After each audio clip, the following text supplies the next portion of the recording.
hurricane, a tidal wave. Essence perfect, life looks brilliant. Give me more of this. I'm out of control, about to blow, and I've been caught in the undertow. So toxic, but I can't get enough. You're burying me, burying me. Yeah, you're burying me, burying me. You've got me hypnotized. Push me out of myself. You've got me hypnotized. I can see, I can hear, going crazy, but the light has got me hypnotized. You've got me hypnotized. Get you out of my hand again.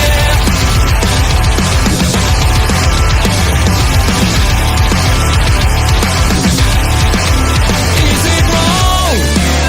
Is it right? It's like I've won my final war without a fight. I'm out of control, about to blow, and I've been caught in the undertow. So toxic, but I can't get enough. You bury me, bury me. I know you bury me, bury me. You've got me hypnotized. Push me out of myself. You've got me hypnotized. I can see, I can hear, going crazy, but the light has got me hypnotized. You've got me hypnotized. And get you out of my head.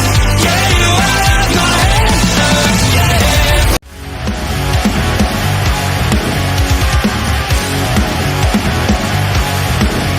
Please note.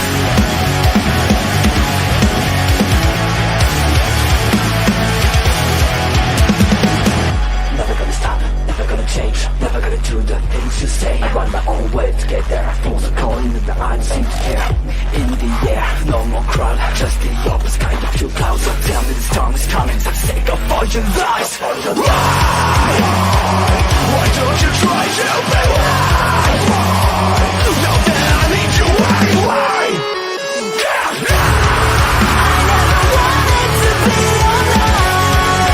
Just to feel like I'm fading.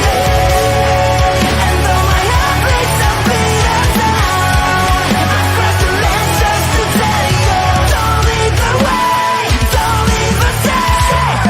Then I try with a play. Always do it on my own, so I gotta get through it. And the only thing I know is to love what I'm doing. Never give up, never slow, till I finally prove it. Never listen to the no's, I just wanna keep moving. Keep my head up when I act, head up, that's a fact. Never looking back, I'ma keep myself on track. Keep my head up, staying strong, always moving on. Feel I don't belong, tell my thoughts to move along. Push myself to be the best, die with no regrets. Live with every breath, see my message start to spread. And I had so many dreams, then you hit your teens. Life ain't really what it seems, try to find out what it means. Hello, ladies and gentlemen. Welcome to OLE. Welcome to the All In post show. We're here to break it on down, talk all about AEW and the awesome event from today. I am one of your co-hosts. I'm Andre C. And joining me right here, the ever awesome, the amazing Lulu Goodnight. Lauren Goodnight, welcome. It's cool. It's cool. We know each other. You can call me Lulu. It's fine. That's a friends only sort of thing. And you're cool. You're good. You can have the L card. You have the L pass. Yes. How you doing? I'm hanging in there. It's been a really great couple of days. I got to go to the North Carolina Zoo in Asheboro yesterday and meet Anana, who is a beautiful female polar bear and just amazing. Just a great time. Got to see some Arctic foxes up close, got to see some puffins up close. Just really, really nice. I had such a good time. I went there. I even was sitting there and doing poke stops. I was sitting there taking video. There's a video on Twitter and on Facebook saying like, "Hi, I'm here. I am who I am, and this is your daily reminder to touch grass," uh, which is the least touching grass thing I could have possibly done. It's okay. You did something. You did something. That's what matters. I did. I'd been really looking forward to this, and now I have seen 7 of the 8 bears, and I've met 5 of the 8 bears. There you go. So, and I don't think I can meet any of the last 3. Sadly. But yeah, I'm really excited. Almost done with my bear trek, which was to see all 7 subspecies of bear during a 1-year period. That's pretty cool. That's a pretty cool thing to do. And I got to meet so many of them. It was wonderful. So, It is wonderful. We're here. We just finished watching AEW All In London. Oh boy, that was a good show. Like there was I there's love a the couple vibes. points of like there's a couple things I went about on this show, but for the most part it just made me happy. I can't say how much I absolutely loved that that crowd. My God, Yep. they were everything you would want a crowd to be. And I can see why they want to do more foreign shows, Mhm. because it's just, I mean, that's money on the table. That's goodwill amongst men. It really is. Yeah, that crowd tonight was so loud, so boisterous in all the right places, not cheering for the right, like not cheering the right people, cheering the right people. It just it was so, and it's so, they're so loud, they're so animated, they're singing, they're doing everything, singing along with all the entrance songs, singing during matches I when was when you're supposed so to. glad that they let them have the one fall, Uh because Justin Roberts doesn't really stop for it ever. no. And he stopped for it this time. I was like, you gave them the entire experience. Good job. Thank you for not being a dipshit, as you are every pay-per-view. I'm gonna jump over to the chat because it's already firing off. Auntie Collins, hello, Hey, what are you hello, doing? welcome. Hey, Love you. Bobby hi. Petito, Bobby Stats, hello, sir. Bobby Welcome to the Stats. show. Oh my God, everybody's in. Astrid, baby girl. Oh, Yeah, love you, Ashton. Ooh, yeah, I made it. I found, or I didn't make it. I found a nice picture and I put it in the background. So, really, it's uh, beautiful. It looks amazing. I'm uh, so excited. I thought amazing show. And Pete, thank you for joining. Pete Leeds, thank you for joining us here. Hi, We really do Pete. appreciate you. Yeah, we really do. It was a great night. The crowd was raucous. It was crazy. It was. So let's get into it. Let's start talking about the show. We're going to kick it off with the 0 hour. I think I'm going to just bring us to another little. There we go. We're going to kick it off 0 hour. We had a 16-man tag match. So it was an 8-on-8 tag match. A little bit excessive, but this match hit me right in the heart, though, because a person I have watched regularly this year in Tommy Billington, I Yeah. multiple conversations with this man after wrestling shows. I know how passionate he is about professional wrestling, and getting to see him work Wembley, I was so happy for him. I had goosebumps just as soon as he walked up. My goosebumps just started, and they didn't end for the rest of the night.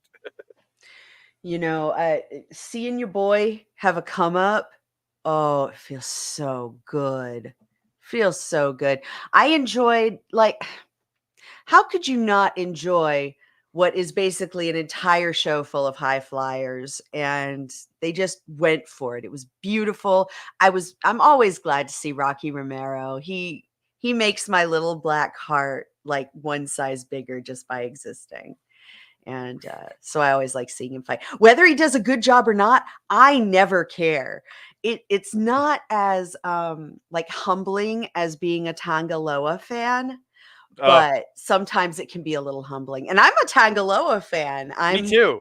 Me Yeah, I too. love him. He's such a sweet guy, such a down to earth dude, and you'll never get me to hate him. No, You can't I tell me love him. nothing. He's made some mistakes. I'll give it. Hit that first ever sword hammer. But what people don't realize is he has had matches since where that sword hammer looked far better.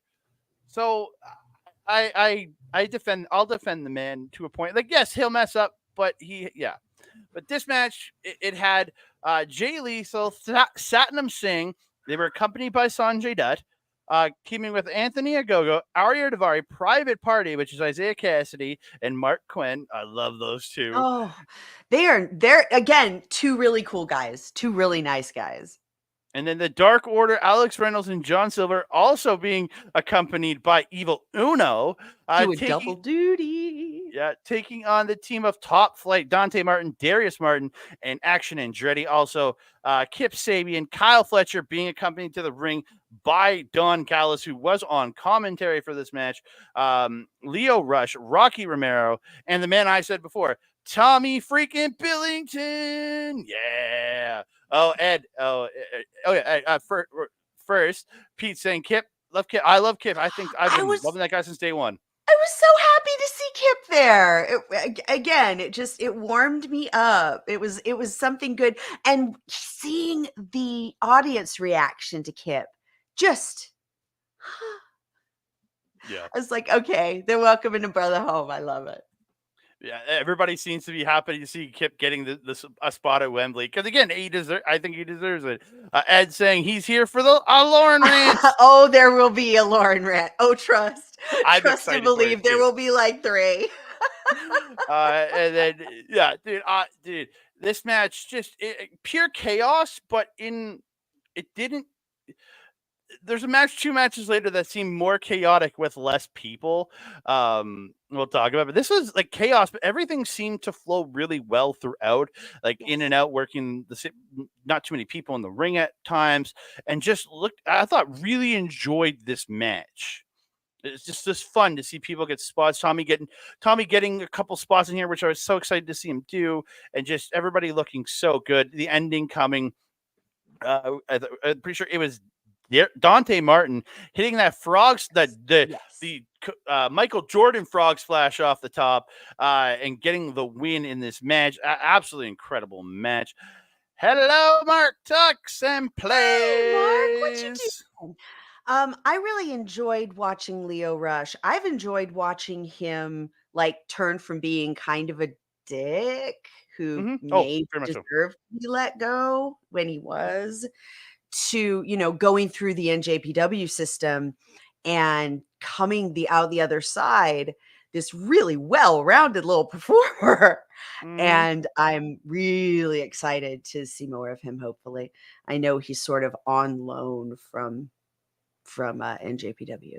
Boy, he's working pretty much freelance. He's working he's kind of working on handshake deals with both companies. Because I know he's working Gabe Kidd this coming Friday at Capital Collision, which I'm good. It's going to be an insane open weight title match.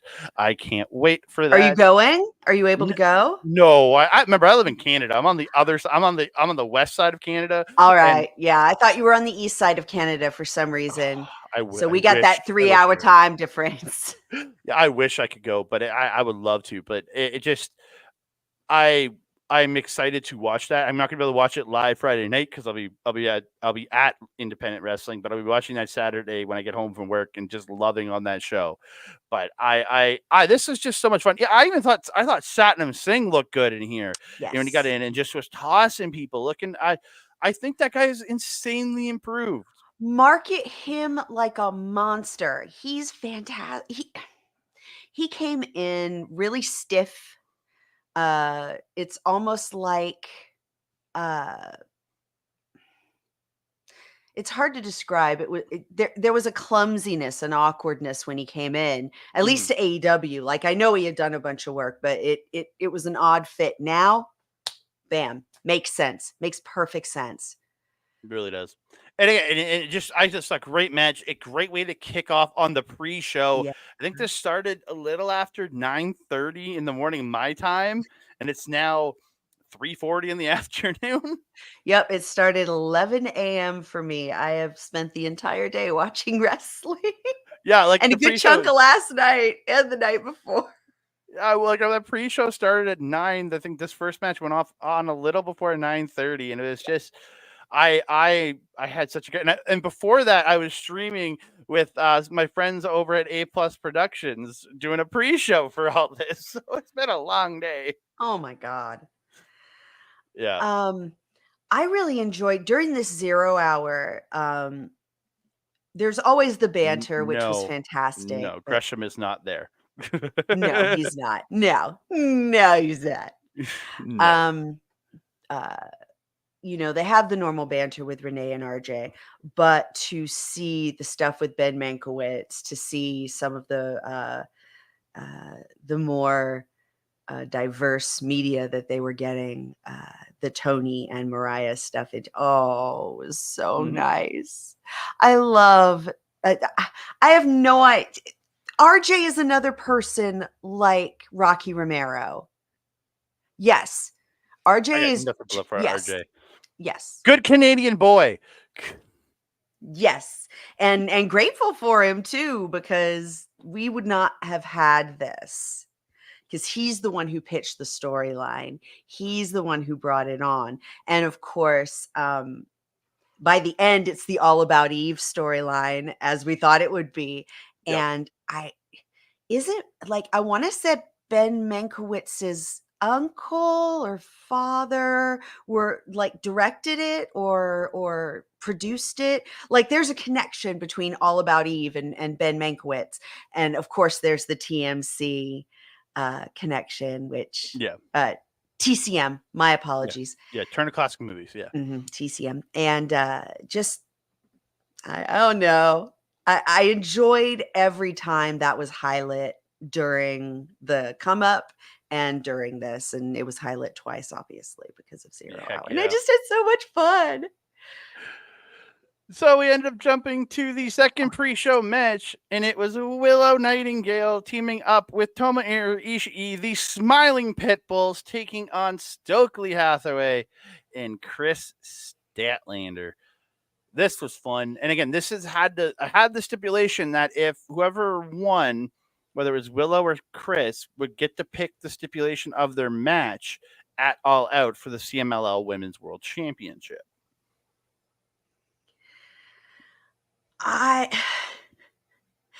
I laughed for a good 5 minutes over Stokely's entrance, over his Michael Jackson entrance.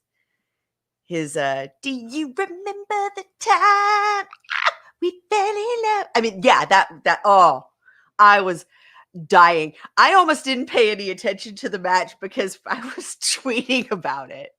Oh yeah. Yeah, that just broke me.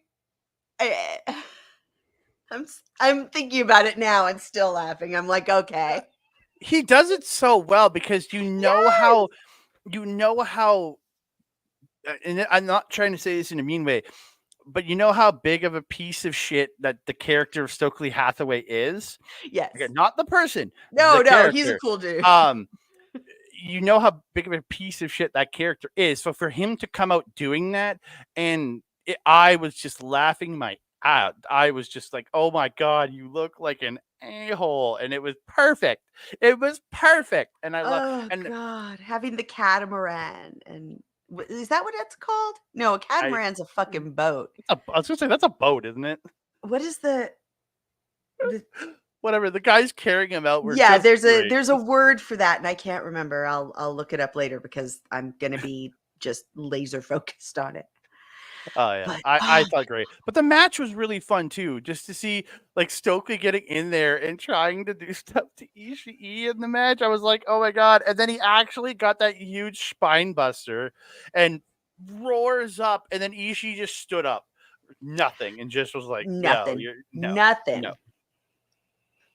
And then it finished with Willow planting Stokely Hathaway and Ishii hitting that sliding lariat and getting the pin for the win. So Willow gets to pick the stipulation for their match. I think it's going to be Stokely Hathaway in a cage on a forklift.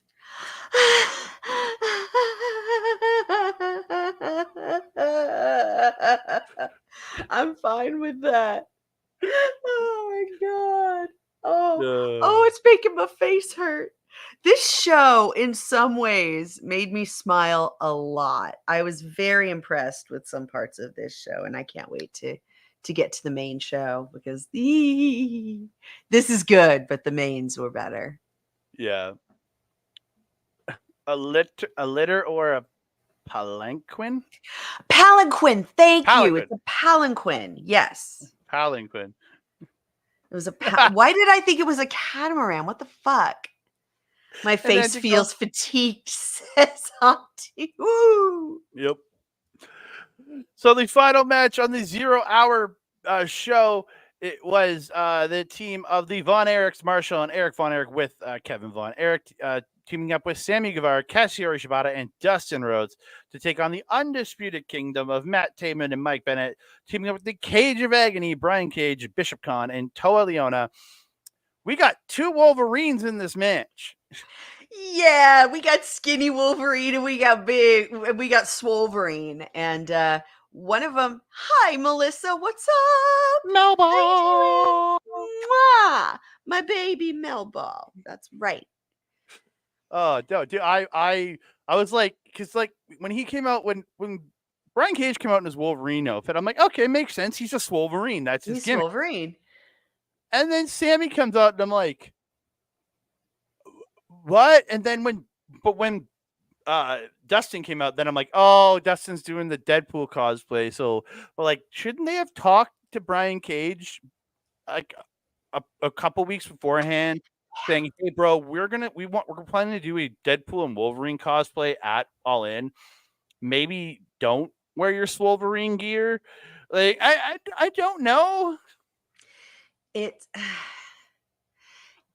gives 2 people showing up at the same event, like 2 girls, and going, well, one of us has to change. Just love Pete's very comment right silly. after. Before and after Wolverine. Oh my god. Yes. Thank you, Pete. Yes. No one likes Melissa- talking to Mel is- Sammy. They should have talked, but no one. Who would? Jesus. He seems very much like he needs better Ritalin. Like his Ritalin is good, but we could do better. I got better stuff that I take. I take stuff that's better than Ritalin. So We all do, buddy. We all do. This 10-man seemed far more chaotic than the 16-man. Like it seemed like everything was going everywhere. There was the mess up with the toss into the powerbomb with Shibata. When Cage did the dive to the outside, he literally just missed everybody. Like he went right through everybody and just smacked the ground. It just seemed chaotic at so many points. Yes, Sammy needs an adultier adult. Same with Tony Khan. I sadly enough agree. I'm waiting for Mox to get back. Yeah. And I'm going to be very sad when when Brian Danielson leaves, because they're like, okay, calm your titties, sir. I don't think the guy's ever going to leave. I think, honestly, I truly believe he stays with AEW after he retires and just he starts taking more power on the booking side from Tony Khan once he's kind of. Tony Khan is sad. Oh no! Oh no! It's true. It's true. But yeah, it's I feel the same way about Mox. I think when he decides to just lay the boots down, I think he's going to end up staying with AEW, just doing producer shit. And I hope commentary. I want to see him on commentary more. Like, with Nigel McGuinness, him, Nigel, and somebody in between them. Him, Nigel, and either it has. Well, I Jr. would say can do it. I would Jr. can do it. I would say Schiavone. I would say Tony Schiavone in Shivani. between. Yeah. Yeah. I could see Tony is such a fun spirit. He's such a fun spirit. That man is a strange dude. He loves to drink, so who knows? Oh. We'll talk about that comment a little later. We'll talk about that. Nigel. Yeah, it was cool to see the Von Erichs get on there and see Kevin in there. And a great match. I thought it was just chaotic at times, but it finished with Dustin hitting that twisting suplex that he does, and Sammy hitting this just murderous looking swanton or like swanton bomb, just crushing. Oh, I felt so bad with it for Bennett there, and I think it was no, it was Bennett or Taven. One of those two took it. I think. One of them. Yeah, They are the generic white men, sadly. and just took all of Sammy Guevara. Sammy land just whoomp on top of him, and Dustin got the pin. It was just like, ow. And then after the match, the heel's getting in Kevin Von Erich's face. He gets the claw. Everybody else gets the claw in. Taven fell on that claw when he went all the way down, bending at the knees back. It was just, I'll give Taven so much credit for that sell for Von Erich's claw. Oh, Beautiful. I thought it was cool that Von Erichs got the boys got a Wembley moment, and for Dustin. Oh, I'm glad everybody there did. mm. I wish Emi Sakura had. Oh, she's so good. She's so good. And this was like her dream, but she's also winding down her career and doing just way more training than anything else, isn't she? Mhm. Yeah, I I thought think she's in the tail end where Yeah. she's still wrestling here and there, but she is more of a trainer, getting the next generation ready for it. So, but after this, I'm sitting there, I'm like, dude, there's still like 20 some minutes left in this in this pre-show before the main card starts. I'm like, what, or more? I think, well, actually a little more than that. I was like, what is going on? And then we hear Soraya's music hit, and Soraya comes Yeah. out. She has her little Barbie doll, Harley Cameron, with her. I love her. She had her family. She had the whole night family there. She comes out. She's saying she is the best woman professional wrestler from England. Saying she won here last year. Saying she's the greatest. And then I just jumped off of a stream with Mike because I jumped in for a little bit on his watch along. Then I jumped off so I could go make some breakfast. And I'm watching this on my phone as this is happening, and I've got the picture. Out comes Jamie Hayter. Yes, so happy to see her back. Just thrilling, I don't know how I felt about her outfit, but I also love it. didn't care. I love the color. It's just vibrant and colorful. I'm cool with it. Okay, I get you. Yeah, but coming out and then facing off with Saraya, taking people out, just there we go. That Auntie Collins does it right. The gear, the hair, the coat, punching some transphobes in the face. Yeah, fuck them. Love it. Harley's thigh-high boots were perfection. They were. I liked Harley Cameron too, says Bobby. And yes, it's good shit. It was not to Mel. It wasn't a vibe. What the hell? Yes, thank you. Thank you, Mel. She knows what's up. It was not a vibe. Beautiful to some, great work. Like if you look at the piece, it's lovingly made, but not the vibe.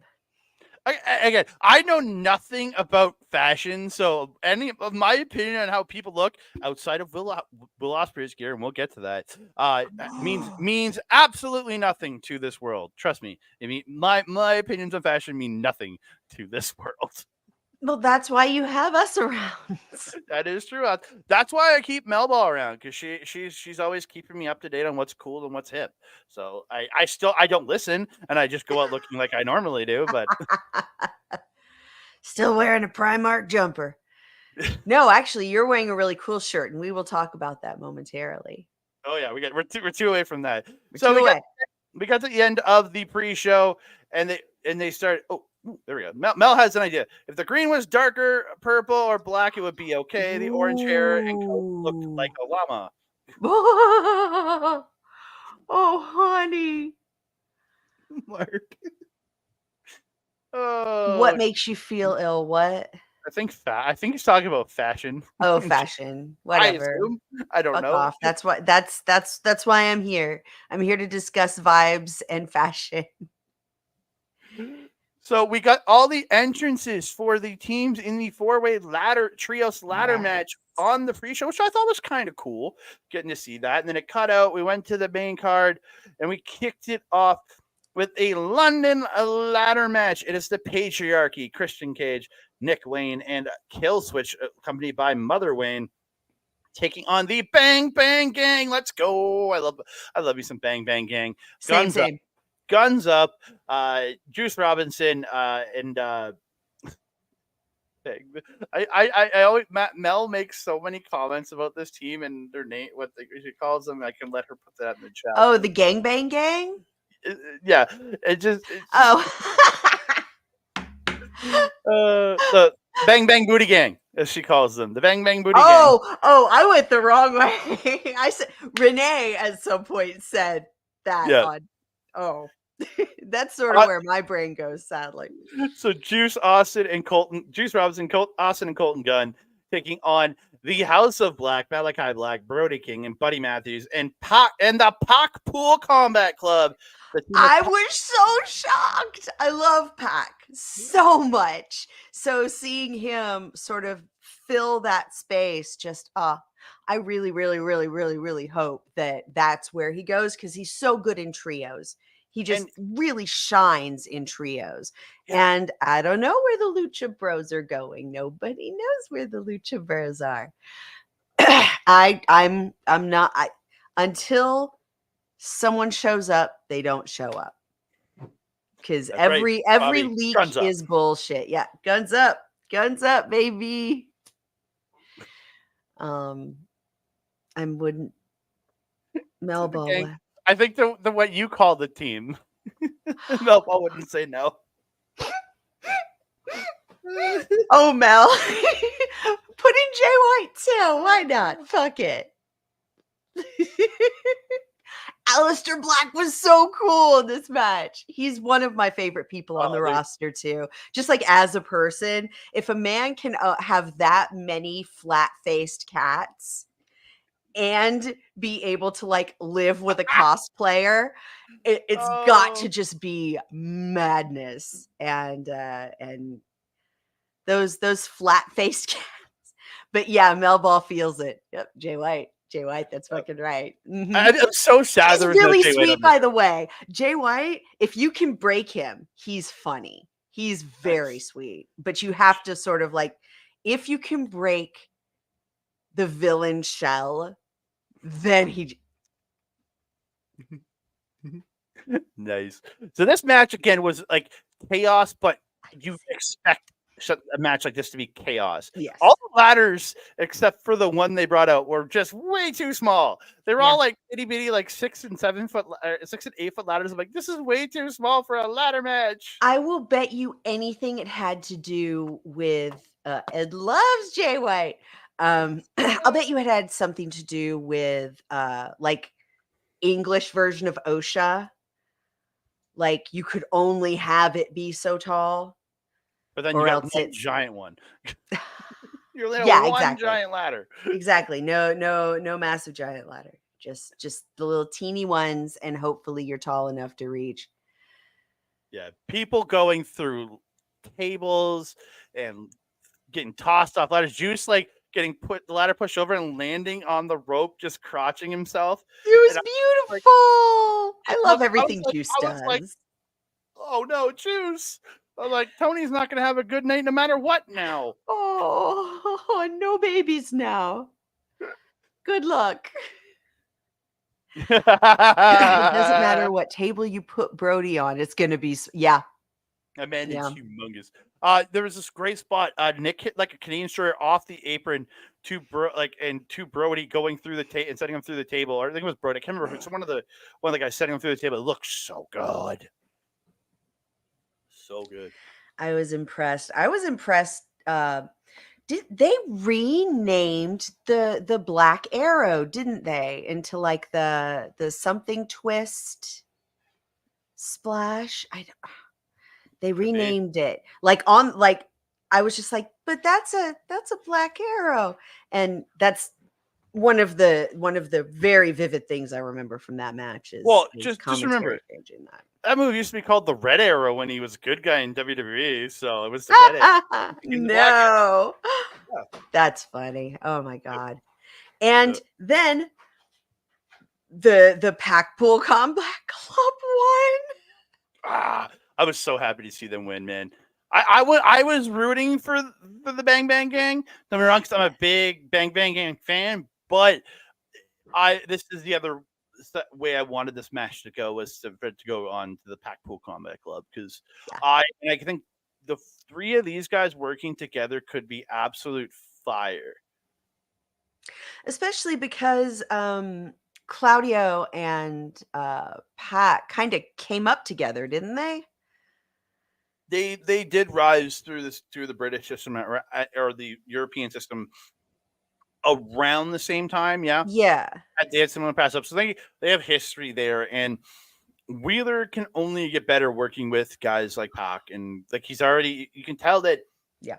And it to me, the way these guys treated it feels like they're treated in Japan. When you're with a team, you train with these boys, they make you better, and Pac can only make Wheeler Yuta better.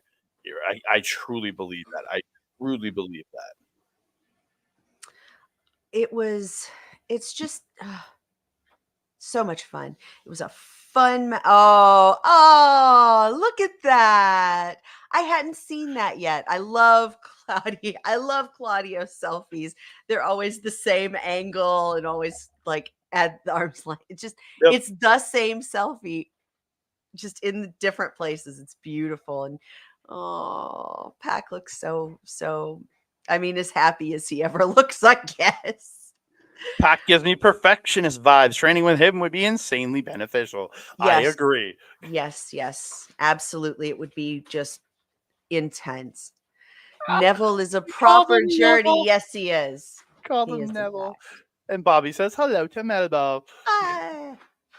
Good. Yeah. I'm so glad you got that picture. Oh, I hadn't seen it yet. Yeah, I was just looking for stuff, and like all the shots I could find on Twitter of them in the ring looked really grainy, and then this just popped up. I'm like, oh, I'm taking this. Perfect. Yeah, it is perfect. I just so happy with this. I was so happy with this ending and how it came through. Now, and hold on. I just made it full screen. Oh, Yuta looks so happy. Good work, Yuta. So proud of you. Yeah, again, and it's only going to benefit him with work. It's just I can't wait to see what they do with this trios.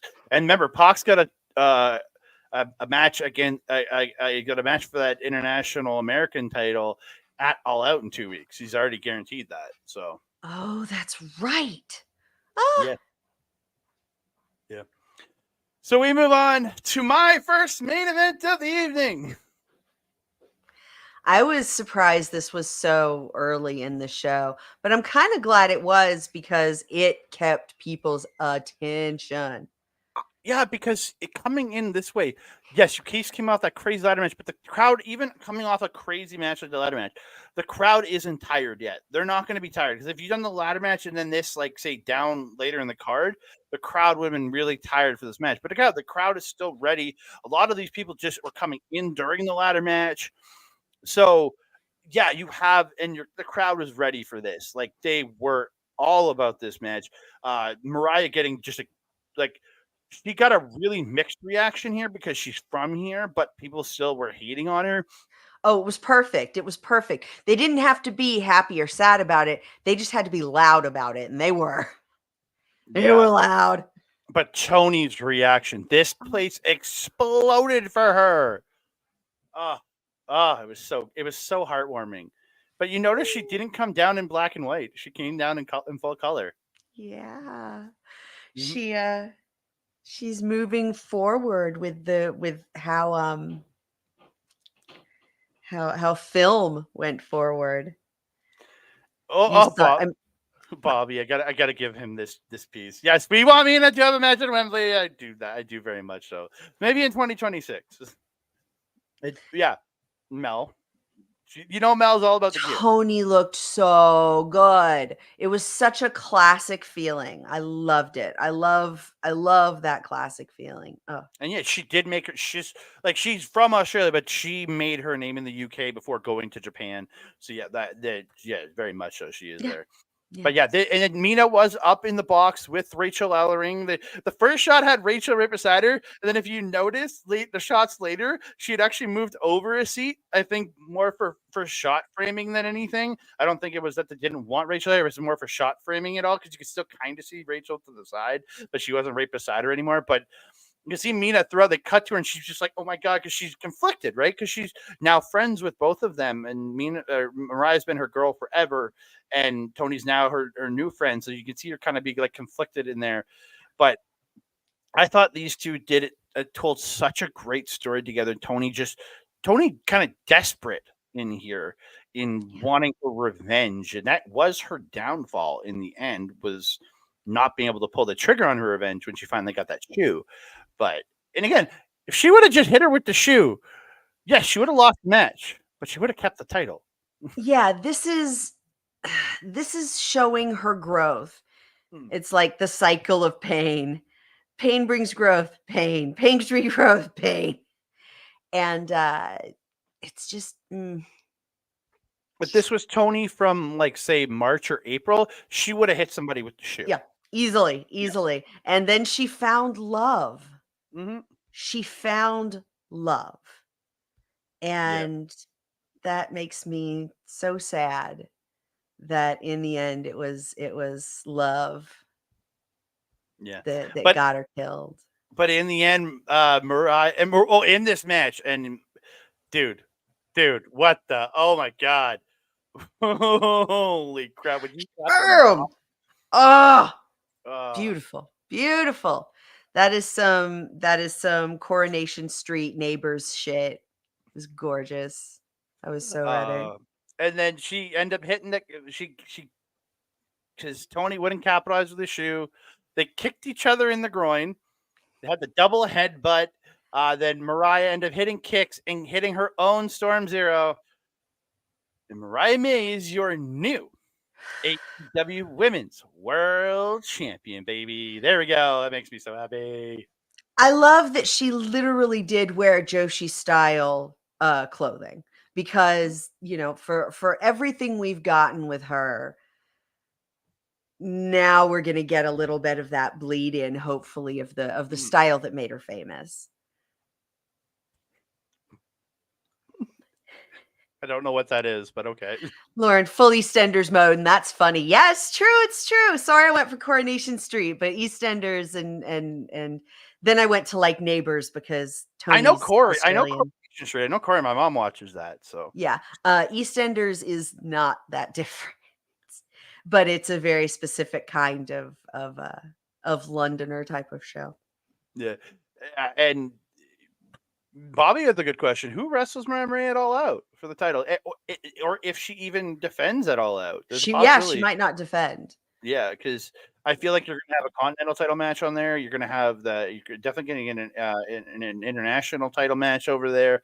I'm not sure. I would like to see her defend there, but you almost need to kind of let her breathe for a little bit until I don't think she has a title defense until Wrestle Dream. Or maybe Grand Slam if there's a Grand Slam. I wonder what they would do with Tony, how they're going to book Tony for Australia. Because you have to. Mm-hmm. You can't have a star on the roster like her and not use her in her home country. Yeah, I can agree with you on that one. It'd be interesting to see what they do with her. Does she get a rematch against Mariah at that point? Is it just those are those weird little things? That's in February, I want to say. Yeah, I wouldn't hate it. No, I'm down. I'd be down at all. This match was incredible, but I would love to see them go again. too. Yeah. Oh man, we're getting both of them in their prime, and their styles are different, but they're also doing each other's moves. I love it. I love it. I love it so much. I love From it what so we love so much to Oh, yeah. yeah, I kind of zoned out for this. me I too. zoned out until the very end, and the very end was perfect. I was reacting to like more what Big Bill and Brian Keith were doing on the outside and watching. Yes. Yes. Oh, quickly. Mariah looked like a pastel version of Hanan, and that is very true because it's one of her best friends in Japan was Hanan, and they traded gear on her one of their last shows. They actually traded gear, and this gear looked like Hanan's gear, just the pastel version. Yeah. Ooh. Yes, that could be a good all-out match. I want it more than I want to like breathe. I want her to get the same the same deal with Like a Dragon and Yakuza that Will has with Assassin's Creed. I want it. I want it. I want it. I don't know what I would trade for it, but I would go to the mats to have her push like that. She is a firecracker. I love her the best. And Melba saying, "Oh no, look out for Keith." Love me some hoodwinked. And Mike on a big bill for big push. If he's not with Jericho, sure. Yeah. I'd love to see Big Bill get a little more like screen time for himself. He really has worked on his life. And if you hear him talk about sort of the growth he's had, then you appreciate what he does a little more, even if it's not your style. So yeah, in this match, Jericho did some shit. Hook beat up on him. Hook ended up fighting back for the 3-on-1 disadvantage to take Keith out, send Bill through a barbed wire table, and put Jericho down for the win. And I'm very happy to say that Hook has his belt back. No, you're missing like the only really, really interesting part of the match, which was when Taz got involved. Oh yeah, so yeah, he gets red rum in on Jericho, and yeah, Taz comes out, puts red rum on Brian Keith. Oh no, look out for Keith. Oh no, look out for Brian Keith. But if you actually look, Taz didn't get it all the way in. He had the hand like right here, but I think it's more due to Keith's height, and he couldn't get his arm up. And Keith, if you know, you can kind of see it when Keith dropped to a knee, he went around a little more. But yeah, I think it's when he was still standing, he couldn't, because Keith was just a little too tall for him. Because Taz is not a tall man. No, Taz is barely taller than me, I think. I honestly, truly believe that man has shrunk. Like, oh yeah. Yeah. 100%. Oh yeah. Enough spine damage. You'll lose a few inches. I've lost an inch. Yeah. Hogan said he just from dropping onto this, he actually dropped an inch or two over the years. It's one of the only things I believe about Hulk from coming out of Hulk Hogan's mouth. Spinal compression is real. So yes. Yeah, but the double red rum, just to finish it off, I loved it, and just it's so good to see Jericho lose. I love finally. It was time. Hopefully he got over his gimmick with a lot of people, but that doesn't mean it was good. So I'd really like him to have a little bit of a break. Yeah. Like some AEW without some Jericho. Just let's have a few months Jericho list. I'm down with that. Just go away. Just a few. We don't need you right now. The company will be fine without you. We move on. Oh, this match. This was a really good match in ring, man. All like the Young Buck Pepper's Lonely Heart Band coming out to the ring. Oh, I loved that. I loved that we got that. I loved that they did some really cool stuff with the Acclaimed, and then there was just FTR being FTR. Mark, oh God. Yeah, I know. You don't have to be happy about the result. I'm happy about the result. You don't have to be happy about the result. I know you hate the Bucks, and I give zero shits today. This is Bucks supremacy day. Yeah. Oh I yeah, that's what. Yep. That's and I torture him with that. I didn't like. I wanted to see the Bucks lose, not because I hate them. I enjoy the Bucks. I think they're a good tag team. I just feel like the title switching to one of the other teams would have just benefited. But it was a good match. The Bucks winning it, I'm okay with it. Just there was some really good everything. The teams in here, everybody worked well together. There was a scissor trigger, and then there was a scissor machine in this match. Is like we called them on stream. So impressive. Again, three very good teams. But yes, it made me no, it didn't make me go, huh, okay, but I can definitely understand why it might. I figured the Bucks would win anyway.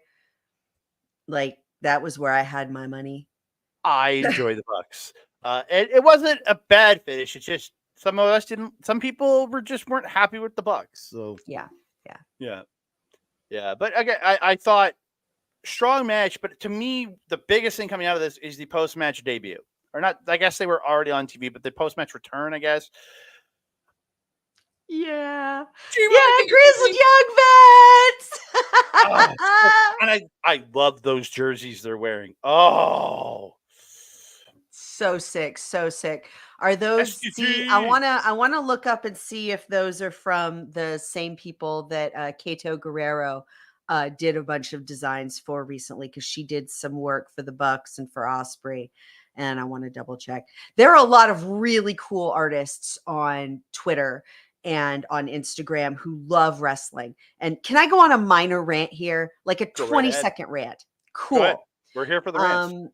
So I am pretty staunchly against AI.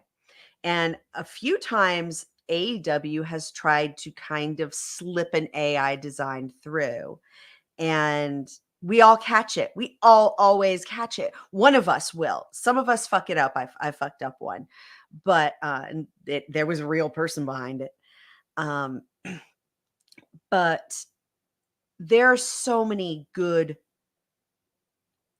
artists. There's so many good people who love this sport that there's no reason why you should ever have, a black t-shirt with a white font. You should never have. I'm not talking about the Saber Junior shirt behind you. I'm talking about I like that's a very specific artistic symbol. But like eat, sleep, suplex, repeat. It's like and so much has come out like that. But anything that's AI, I get so incensed for all those artists. And to see other companies letting those artists flourish outside of Shop AEW and Pro Wrestling Tees makes me very happy because I think I also have opinions on Pro Wrestling Tees as well because I have an opinion on everything fashion. Sorry. All good. I want to give a big shout out to some people in the chat just popping Yes. in. And Peggy McDonald. Thank you so much for joining us all in New York City. We appreciate it. And Bobby's saying he's down to see the GYV versus FTR and the Young Bucks. And GYV make me scream. That's what this tag division needed. And Mike is right. He is very right. He is very right. But she is wrong. You know what? That's fine. I understand why some people like might be okay with it, especially if they were into the, like the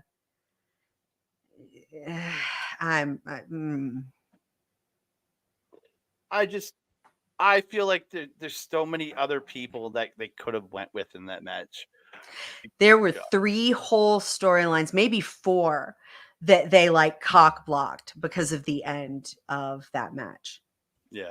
Hello to Dara the Amazing. Hi, Thank you so Dara. much What for you joining us here. doing? We appreciate you. Thank you so much. Yes, only if you take your shoes off for Gibson. Yes, that's right. We're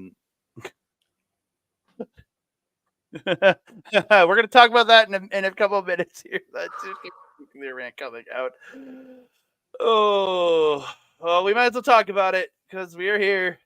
It's the All In London Casino Gauntlet match. There was so much promise Yeah. to this And match. so kicked off Orange Cassidy doing the Mr. Bean video at the Who beginning. has a storyline? Who has a storyline currently? Orange Cassidy is in a storyline. That is one storyline that got cock blocked. Okay. Yep. Next. Oh, yeah, he goes, "It's not much living. Should I also take off my Crocs? If you're taking off your Crocs for Gibson, that's for sure." And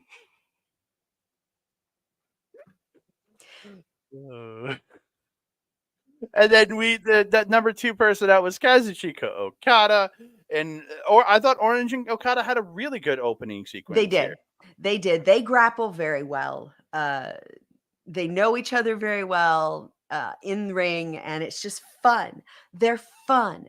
And right now, Okada is getting the chance to be funny and to have a good time, as opposed to be like, I am the serious best in the world, Okada. I come from Japan. I did the dojo system, blah, blah, blah. No. Yeah. Bitch. He does what every kid who went to private school does when they finally leave. And kind of the dojo system makes me think a lot like private and parochial schools. Anyway, again, Mizuponoji's. Okada did great. No one sold the Rainmaker. No, that made me sad. And No one then sold it. number 3 was the first surprise. It was Nigel McGuinness making his in-ring return.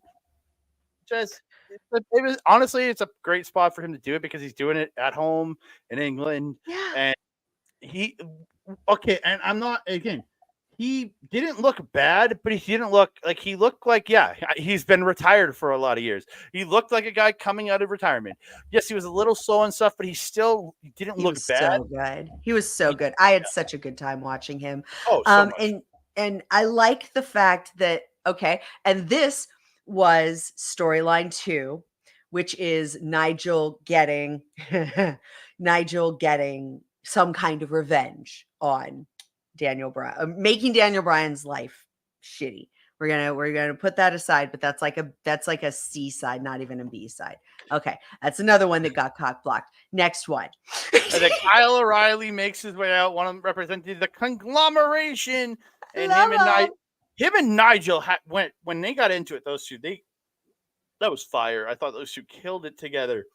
Yes. And then, oh god, no, by all means. I was gonna go 10, and then number 5 coming out. Oh my, I was so happy here. This man right here, Zack Sabre Jr., your current G1 Climax winner. I was so proud of him for winning the G1. Oh. I called it too. And me and Mel both called that final, and I called for Sabre to win. She called Suji to win. So you got it. You got it, baby. But dude, I was so happy. And him and Kyle O'Reilly, so good together. Him and Nigel McGuinness was so cool to see them tie it up. Him and Okada tying it up again. I was so happy with all of it. Then I was happy. You had wrestling euphoria. Yeah. It was, however, short-lived. No, I'm kidding. Who was next? Roderick Strong was coming out next. Roddy, yes. We had a good, solid wrestling there. And then Roddy and Okada shook hands as we get Mark Briscoe entering the match. Come out with that redneck kung fu to Okada. That was so cool. He came in there like swinging. He was flying. He was doing all kinds of shit. Oh my God. I love it. I don't know what that energy comes from, but they got to bottle that.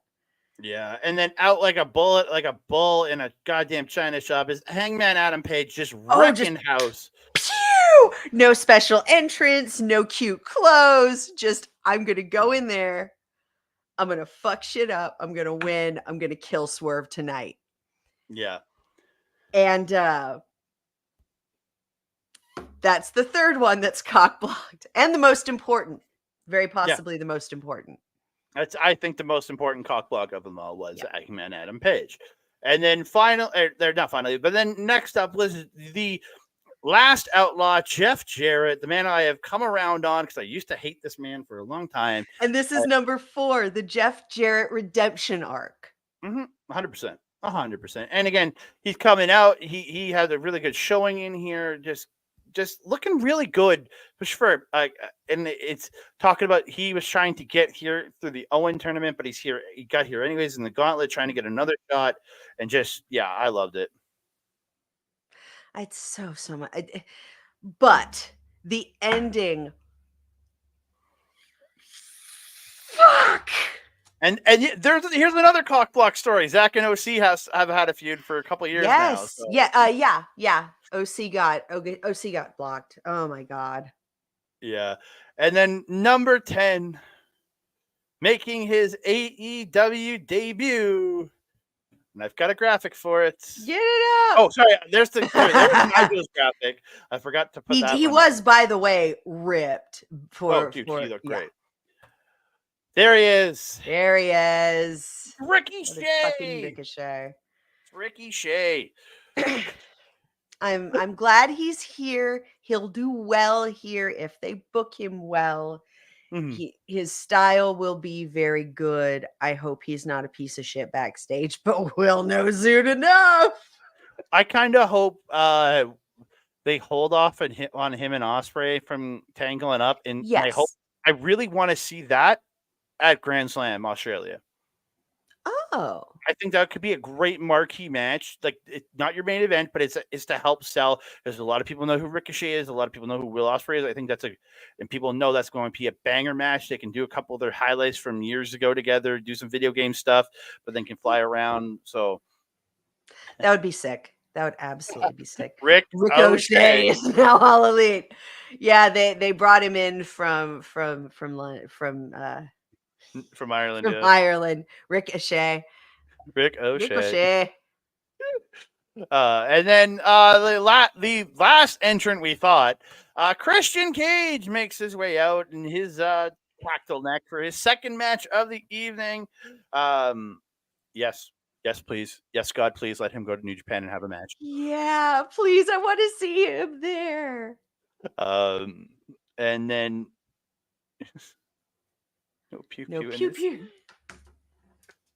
So Christian comes out, and there's some crazy shit, like Ricochet flying everywhere, doing the flips, doing the everything. This match was lighting up, and then because post the ladder match, Killswitch was yelling at Christian Cage, leaving set, yelling, "I'm done. I'm done with you," yelling at him. Yeah. And out comes Killswitch. Makes his way down. Christian's in the ring. I can't remember who he's with, but he's in the ring with somebody. And Killswitch comes in. You're thinking, okay, he's taking out Christian, and he helps him freaking win the match. Yes. Drapes him across the loser to make him the winner. Just pulls him over. Fuck. Yeah, I was just like, yes, he should be at Forbidden. He needs to be on Forbidden Door. But. Hey, yeah. Dara's got the right feel. Mm-hmm. I don't know what Melball's talking about here because I've never seen this show. Oh, okay. The ending felt like that scene in Bridgerton where Philippa is describing how she lays with Mr. Finch. Oh, yeah, it's depressing. Oh, Kyle O'Reilly. Christian was in the ring with Kyle. Oh, why did Kyle have to take a pin? He's such an adorable little whoopee. Is he back to Luchasaurus now? Okay. I don't know. I don't know which. Lucha Switch. Killsaurus. You have Killsaurus right there. Like, I'm upset. I'm visibly upset that you did not go. No, because Lucha Switch is more annoying. Killsaurus. That will sell merchandise. No, you Killsaurus. You want little kids with Killsaurus t-shirts. I'm just a Killsaurus. That's like a monster truck name. It's perfect. Isn't that the man who got destroyed by Braun Breaker? Oh shit. No, that was Ricochet. This is Ricochet. Come on. This is Ricky O'Shea. That would be Oh, Dante, the man that gravity truly forgot. Makes sense. Makes sense. It does. Yeah, but I'm not happy with this ending. Yeah, no. Some people are, some people aren't. You can't get mad at everybody. You can't get. They do what they do. Is this Brian's match in 2 weeks? That's the other question. Is this what they're setting up? Like, that's the question. So. The T-Rex a small knife. Hold on. I'll do it. Give me a sec. I gotta get the T-Rex arms going. I don't have a knife. I have a spoon.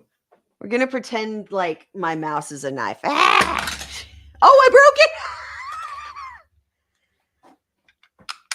Hold on. Oh, Jesus. Does it work? Is it? Oh, No. Killsaurus the Great. That's Dara's new wrestling name. Let's go. Is it broken? Nope. Oh, Just okay. Just minor broken. Sorry about that. Yeah. I see you've played Knife Spoony before. You know, I love Harley Cameron. She's great. And if you haven't seen her on AEW, go find it. Oh, she's good. She's That's so a good. good interview. Yeah. AEW made me care about Kyle Fletcher. AEW made me care about just so many characters that I might not have before. Kyle O'Reilly. Who else? Although Kyle O'Reilly is a scrungly man. You have to, you love the little scrungly man. I love him. Okay, sorry. I'm off track again. And we move on to the match I want, other than Mariah's match that I want. This is my second main event of the evening. Oh, 5-star fucking match. Oh, 5-star fucking match. They tore the house down. The entrances from the beginning, just with the entrances, and I've got pictures. I died. He went for it. He gave no shits. It was He's doing his Apollo Creed, man. You got to do Apollo Creed when you're in another country and you're doing a pro American gimmick. You have to do Apollo Creed. Yeah, I loved it. And then Ospreay coming out looking like fire. He had the Assassin's Creed entrance. They did the video. It was voiced over by the man that voiced Ezio Auditore in the Assassin's Creed 2 Brotherhood and Revelations. To hear that voice again, I was like, oh my God. And it showed a bunch of footage from Shadows that's coming out in November. And he comes out, he's got Assassin's Creed logos all over his gear. He has people doing flips and stuff around him. And I thought this entrance was great. And it was. And I really enjoyed his hat was limp. Oh. I think this man doesn't really do stuff half-assed, so that was like that for a reason. I will bet you anything. And you're right. Ospreay is great. Ospreay was fantastic tonight. I loved that MJF kept trying. We got real break dancers in Will's entrance. Yes. That's wonderful. It's a flex on Australia. But watching the Tiger Driver thing go back and forth, especially since MJF was willing to do it and Ospreay was not. Just watching him eventually say, fuck it, do it and win. These two, I thought so much good. They just, MJF playing it like the perfect bad guy here. Yeah.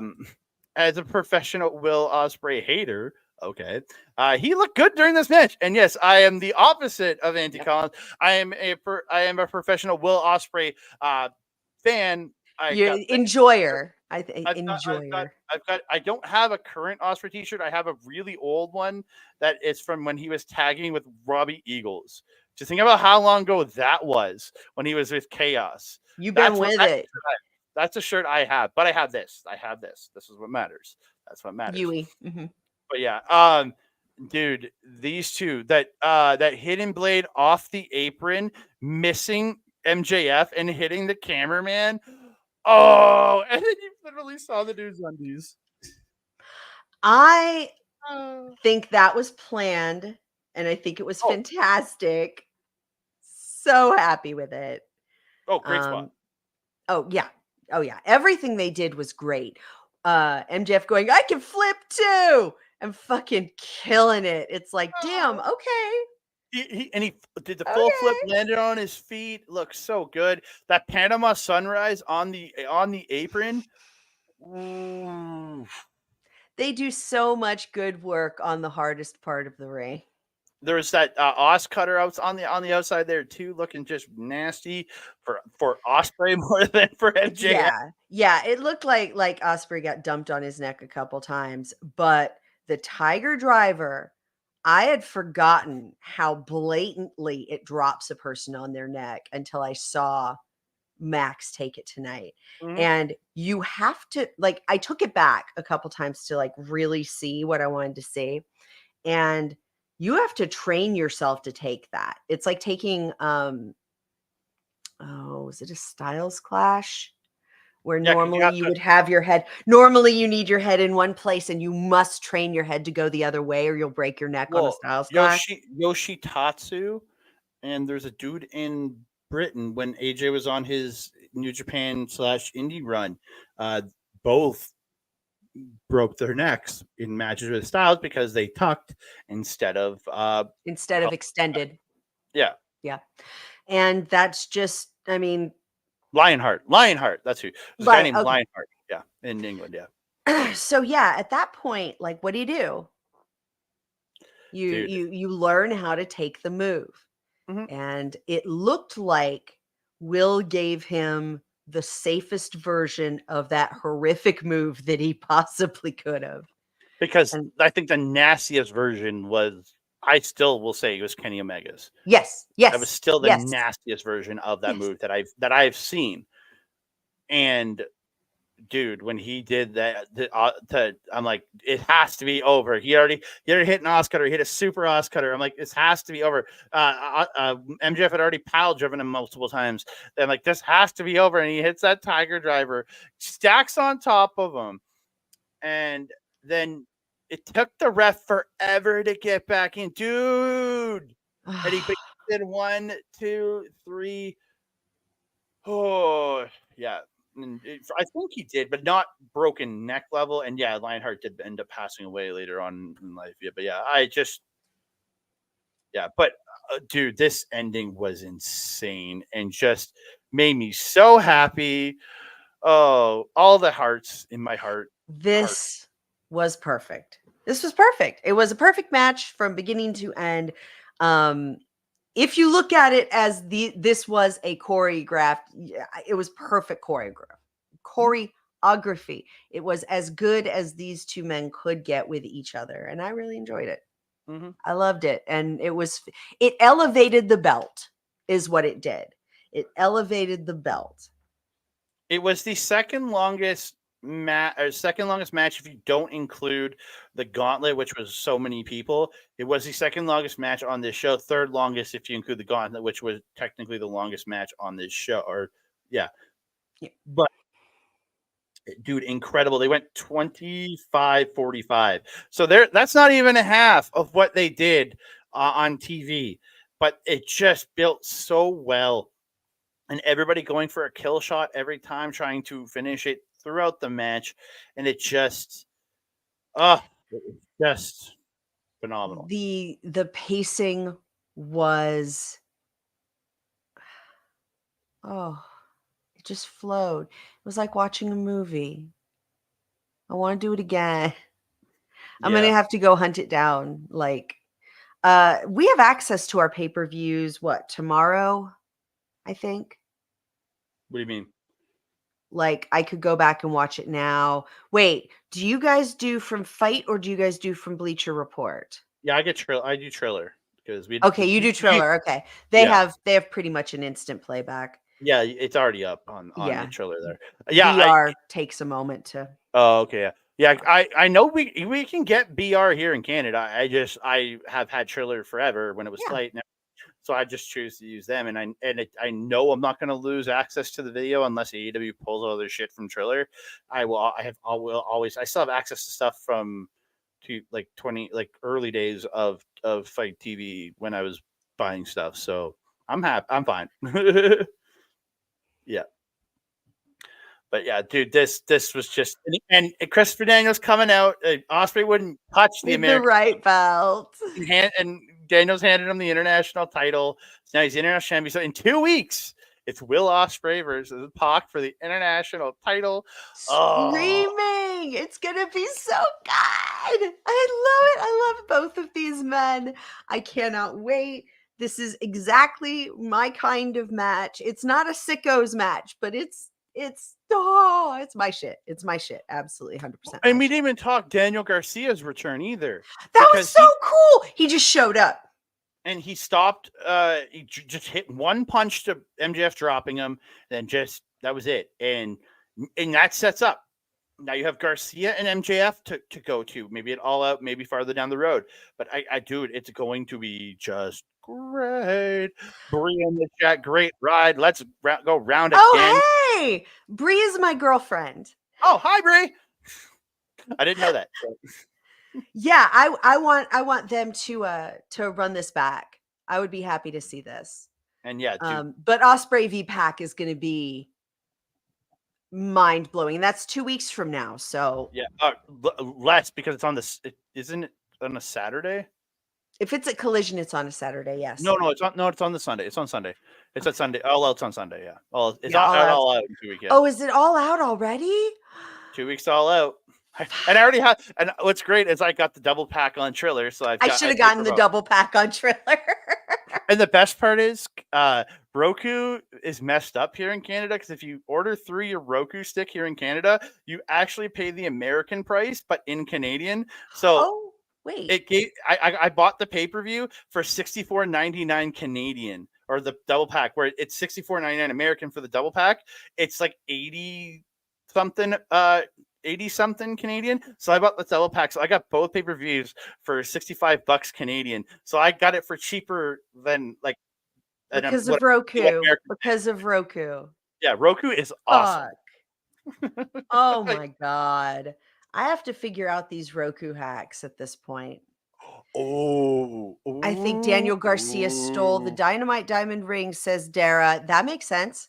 Yeah, that makes perfect sense. Perfect sense. And I'm so ready for like a Daniel Garcia renaissance, because I'm going to be so mad if he does end up going to WWE, because people were talking about it, because this could be a very good storyline. And I really hope that they get the time to pull it through.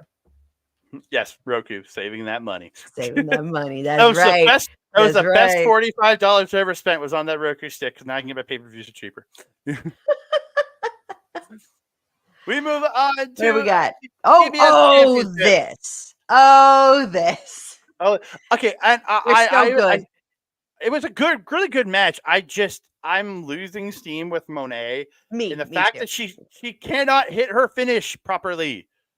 Like, she really needed to wear a different wig too. Like, I love her wigs. I love her hair. They're always so innovative and so cool and so cutting edge and so like black fashion, the things I love to look at and see. And this wig was underwhelming. It's like, you go to England once, that's fine. You go to England 2 times, that's fine. I get it. World traveler, I don't care. Bring your A game to the biggest game. And I don't think that Monet did that. Sorry. I think she's talking about the ring would be a great plot twist. And yes, the slow burns are just so good. And I have to wonder if those 4 cock-blocked storylines are just rolling over into slow burn now. I feel like it is. I'd be okay with that. I'd almost be okay with it. Yes, Mel is on it. It's not the exact same wig that she wore last year, but it's close enough. And it also looks like one of her split dye wigs from earlier, but it's not quite that either. Earlier in the year, it's not quite that either. And it just, it didn't hit. It didn't hit. Didn't hit. That was cool though. Yeah, it was great. I love the corgi. I was like, okay, she got the corgi too. That was great. I love that. Like Camille riding on the back. As the footman. Like that's the most appropriate. She did a Yeah. great job. Yeah, Britt her was gear was great. Like the actual gear itself was great. yeah. Well, I mean, they always have good gear. I Britt looking like Julia. She literally was wearing Julia pants. yeah, she was. She had the side cuts and everything. Mark, whatever. We're ignoring Mark for this one. I've been enjoying Mercedes Moné showcase NJPW Strong Women's Champion, and I'm looking forward to seeing Momo Watanabe challenge for the championship. Says Bobby. Yeah, that would be Friday. sick. I can't wait. It's gonna be great. Well, me and Mel will have a review on that on our channel coming next week sometime. We'll be talking about that, so check that out over on Your Mel Street Talk. So, But Yeah. Britt had a great showing, except for the finish. Mercedes had a great showing. They are fantastic wrestlers. They are top tier wrestlers. They are not top tier storytellers. no, honestly, Britt can do better. Britt can I do a would've- lot better than Mercedes, but like in my heart, I wish the AEW Women's Championship was here, but I almost am happier it wasn't because the crowd would have been a little bit tired, especially after Osprey for it. So I'm happier the women's title went where it did. yeah, and some people were pissed, and I was like, this is perfect. Mhm. This is perfect. It keeps the energy, like there was chaos energy, and then we got to focus it. Mhm. And that helped, at least for me, that helped me lock into the rest of the pay-per-view. Very much so. And Mel saying, "Let's go, Momo, for Friday." Let's go, what's it happening? Yeah. But yeah, I thought really good match, but it ended with the Monet Maker, which is her gory special into the DDT, which I feel like she needs to just let that move go at this point. I honestly, outside of like seeing her hit it in practice, videos she put out in practice, I don't think she's hit it successfully in a wrestling match. So she needs to move on from that. She can debut a new finisher maybe at the end of the year, maybe sooner. God Yeah. knows I'd be fine with sooner. Yeah, just She is charismatic in the ring. She can't talk. And I thought she was going to be able to talk. Like she had gotten lessons, or now she, acts for Disney. I figured she had no. it's not like she talks much in her role though. She's just there as a body more or less. She had a couple lines, but very minor in talking. So like her role is essentially be an extra Mandalorian in the scene that has a face. Like that's what it is. Yeah. Oh, okay. You might be right. She did hit it on Vacare. I think she actually did hit it to Vacare when she beat Vacare for the title. I think you're right. Okay. Thanks, Mel. Fuck. But again, out of every time she's hit it, though, she didn't hit it right she didn't hit it right the first time she debuted it at Wrestle Kingdom. Even though I'll give her the heels for that one, but she shouldn't have been in heels if you're going to hit a move like that. Mm-hmm. That was embarrassing, and I think it has put a little bit of a tinge of like that poor unfortunate soul feeling to her aesthetic. Title reign. Very low. Melball says her success rate of hitting the move is very low. It's true. Yeah, very low. Hello. So we move on to the match I checked out of. Legitimately, I checked out of this match until the ending. I literally was not looking at the screen, and then I saw glass in the ring, and I'm like, "What happened?" I missed that spot completely. I felt bad because I was doing like 3 other things during this match, and it deserved my attention. I love the new TNT title. I love how it was made. I love that Darby lost and that Jack is still with it. I loved it was almost a fire spot. I don't know, man. The parts of the match that got me, which started at the glass, they really got me. But seeing Mark, um, but seeing Jack win again is fun. I'm really enjoying his growth. He they again, it's like Leo Rush. They sent him over to New Japan for a while, and he figured himself out. He is now a marketable product in the US because he became a marketable product in Japan. Mm-hmm. Same thing with Jack Perry. Again, how House of Torture helped him, I don't understand. But I'm you know what I'm also saying, I'm really hoping Stardom is helping Anna Jay, because she's been doing phenomenal, and I hope Yes, it brings her back to America with a new level of confidence to be a star over here. because I she's really do. really good. She's really good, and she could be great. So Heel Jack Bobby Perry says, going on heel Buffy. Jack is growing on me. He is. He's got a little place in my heart now. I'm like, aw. He's got his little smoosh face smile. It's cute. He's a cutie pie. Yeah, so the aftermatch, the Bucks come out. They have gasoline, and they pour it all over the coffin with Darby inside. They're gonna light it on fire, but the lights go out, and we hear "Seek and It's Destroy." Sting! Seek and Destroy plays. Sting makes his way out. He ends up attacks. Perry goes to use a chair and hits him, but nothing. So Perry just bails and leaves the Bucks to get hit with the double Scorpion Death Drop. He ends up going and helping Darby out of the coffin, and they kind of have a little celebration together at the end here. So yeah, The yay, you didn't die. And it was cool that don't that tip his Sting name in got to have behind. a Wembley moment this year. I liked that. I have no idea what Mark's doing. I'm paying attention. I'm not paying attention to his yammer. Dare says, "What's next for Jack Perry?" I think he'll probably have to start like mowing. Like I think Christopher Daniels may be a part of his storyline, and he's going to have to mow through people again to keep it. This is going to be one that he's just going to be made to continually defend. I don't know who would go after him next. Maybe Ricochet. Ooh, that'd be a great match. Be a sick match. Or have Ricochet in there as an eliminator, and then like he wins the eliminator and goes on. Like that might be pretty sick. Mel saying House of Torture is capable of making amazing characters and NXT superstars, but altogether they suck, and that is very true. I wish it weren't. Yeah.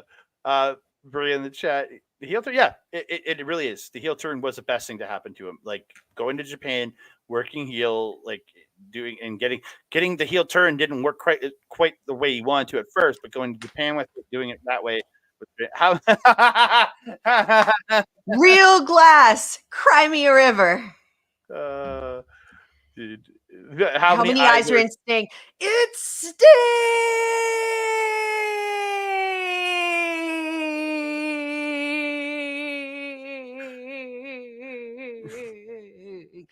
I Yes. love this one, Brie. Oh He my wears a God. Stinger tire to John Wick. Yep. Yeah, build some contenders. I'm cool with not seeing the TNT title on the next pay-per-view, honestly. Yeah. Yeah.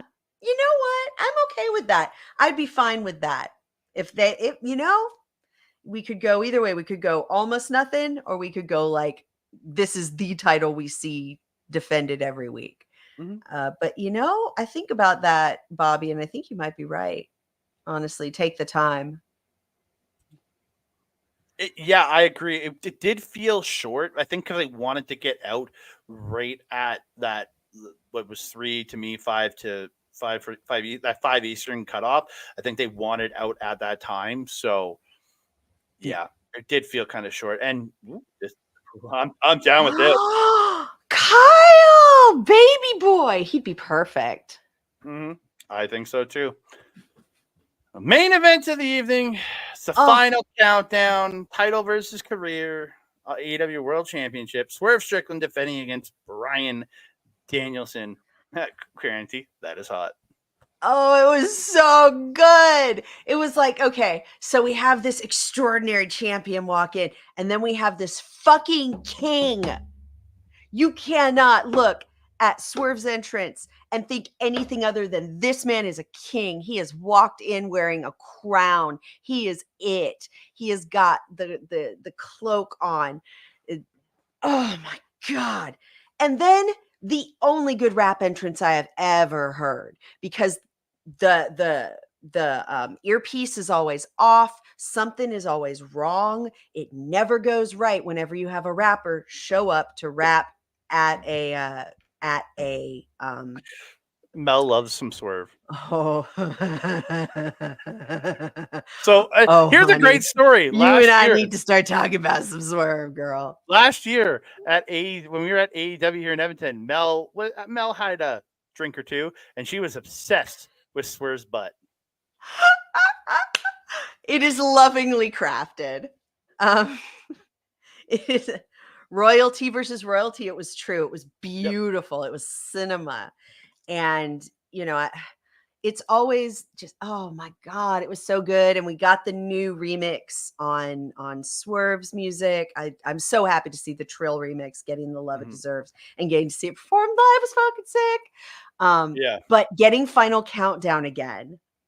For Daniel Bryan. Like, that was the biggest question I had, was, were they going to get Final Countdown for him again?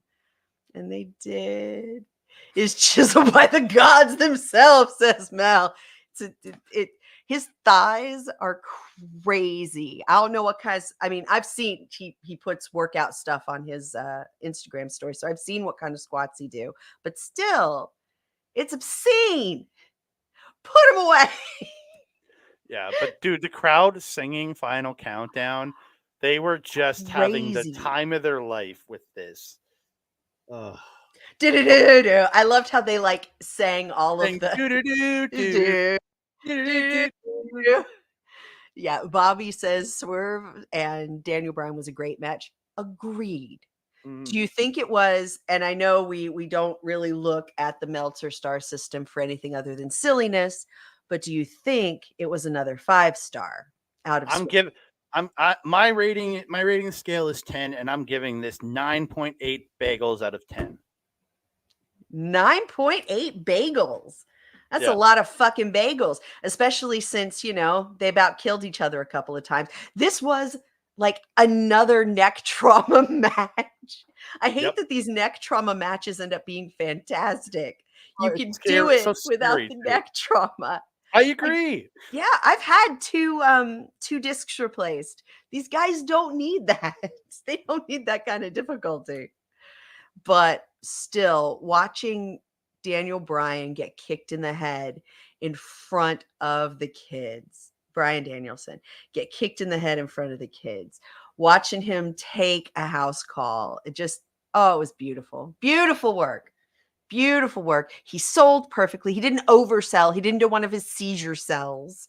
And Swerve looked magnificent the entire time. He looked magnificent in the loss. It was just, yes. This is the kind of match I needed. And then everybody came out to the ring, and that was really cool to see the kids and to see Brie again. Yep. And the one thing that didn't really make sense to anybody, which was, it was like, why is Pac out there? And it's like, oh, it's because they're now a tag team. And that's why I think that Pac is officially BCC now.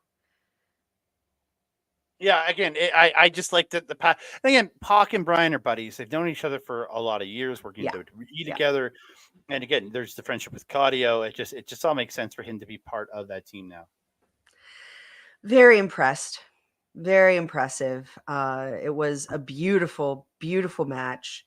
I hope that people understand that while it is not the best match of the year in AEW, it's just not. I mean, we have had an extraordinary year with great main events, great B stories. But I also know that, I don't know. This wouldn't be match of the year for me, but it'd be close. Let's see what the rest of the year rolls out. but this had potential for match of the year, but it didn't quite make it. So I'd say about, if we're going to do a 10 scale, we have a 9.5 bears out of 10. Nice. I love the bear scale. Let's go. 9.5 bears out of 10. Yeah, like and oh, yeah. seeing him raise it was so good. Love it. Show off the belt. Show off the belt. Yeah, I got a new one. Remember the last one I got was white. It was a women's title. It was really cute, but like she did a hardcore title. Oh, that's cool. It's beautiful. It's got studs. It's great. It's got a lot of room inside. And of course, I've got like this was, I think, their last WrestleMania together. This pin set was done for the Shield. This is Mox and Eddie. These are Mox pins. I think I've got like MDK for Nick Gage. Got Hello Hangman, Eddie from the I believe this was from the AEW like crate thing, the Bucks, and Maki Ito. Aw. My baby. Dara likes your bag. Thank you, Dara. It's amazing. It's by on Twitter. Her handle is Flighty Buttless. FLIGHTYBUTTLASS. Shield trash for life, baby. We are. I am certainly forever. Always choose the bear. Oh, honey. See, that's the thing is I like to hang out with men I would choose over the bear. But if it's not someone I know, I would absolutely 100% choose the bear. But if I hang with you, I would choose you over the bear if I had a personal choice. But if it had to be random, always the bear. But like Andre, we could hang. We'd get out of that woods. We'd get out of that woods just fine. Let's do it. Yep. Let's do it. Let's do that. Like I wouldn't be mad. That would work great. We'd get out of there just fine. You have like Canada blood. Yep. I've never camped, but you have Canada blood in you. I've camped. Don't worry, I've camped. This was so much fun. I love doing these. A great time when I was paying attention. Oh, I love doing shows with you, Lauren. You just every time I'm on a show with you, I have a great time. I'm so glad. I wish I could come on your stuff like way more often. Oh, we're gonna try. It's a vibe. It's a vibe that I vibe with. I just feel like I can let go, and this show can just sort of be what it is. And the one thing I didn't talk about. How did I not talk about this? The run-in from Hangman. Oh, dude, how did you miss that? That fucking worked. So good. And then Brian winning that title just made me so happy. And it's just him getting just dragged. He didn't actually do a run-in either, which was the best part. He didn't actually get in. He got to ringside. He hit Nana. He was just literally there. Away.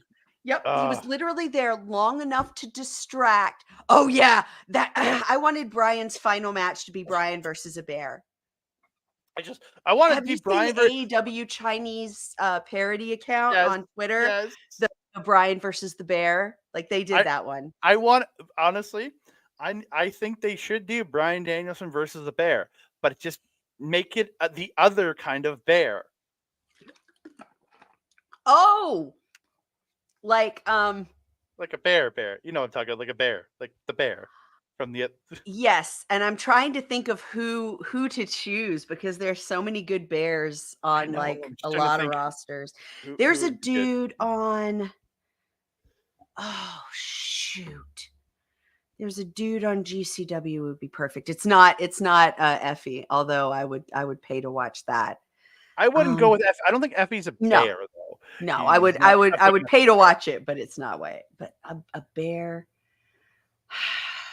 There are a couple of dudes who've retired who were indie that I would think would work really well, and I can't remember his name. Anyway. That completely aside. Yes, that would be fucking hilarious. Just a whole bunch of meaty dudes. Like have him enter like Meat Mayhem. The Meat Mayhem match. And just fight. Have it fight the bears. Get Nick Camarado back. Yes. I think you're on the right track, Mel. I think you're right. Yeah. Camarado Bree is was a like bear. Nick Camarado. I think Nick Camarado. Camarado should. is a bear. I agree. He is a bear. Yeah, I well, think his don't know if hair he is a short bear. now that he's in WWE, isn't it? Camarado's on ROH. Is he still? Oh, why am I mixing the two up in my head? He's been teaming with Jacoby Watts, I want to say. That might be because I don't know who Jacoby was. I need to start watching ROH more religiously. That's the one I've put on the back burner almost entirely, and I feel like because I like having the full story, that I'm losing quite a bit by not watching ROH. Yeah. But we've come to the end of this episode of the post show. Thank you so much, Lauren, for joining me here because I love hanging out with you and talking AEW. We did it for Forbidden Door. We did it for this. We're going to have to do it again. Yes. If I'm not out on the road, or even if I am out on the road, as long as you give me a 30-minute span after the show, I can absolutely, at the very least, show up. I would love to do these All In shows with you.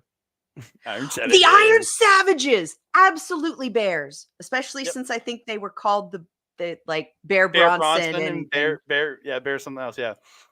Where can people find you and talk to you and love on you? Oh, man, you can absolutely find me just about anywhere. The best place to get me, I am addicted to Twitter. So if you go to twitter.com/LuluGoodnight, LULUGOODNIGHT, come be my friend. We can be friends. It'll be fantastic. And only my friends get to call me Lulu. If you want to see me on Twitch, I just started playing again.